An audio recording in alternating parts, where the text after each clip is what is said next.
In this lesson, after we talk a lot about income statement in the previous lessons, we're gonna do our example and continue it and flow through balances that belong to income statement from the trial balance and see at the end if our business is profitable or not.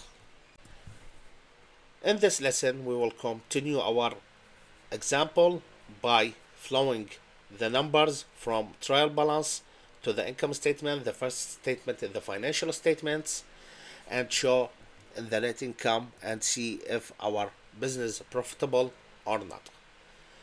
We're gonna start with sales. It was 13,300.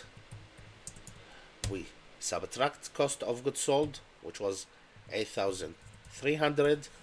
As you see now, it's become between two brackets in accounting. Instead of putting minus sign, which we can put it, but to make it clear more, we put it between two brackets. That means we subtract this amount from the other amounts. That's what reaches us to the gross income is 5,000. That's mean from our core business of work, our gross income is here before subtracting other expenses. For the other operation expenses, we have two parts: general and administrative expenses and selling and marketing expenses.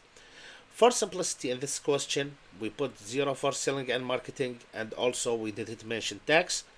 We're gonna do it in another example after we talk a little bit about it.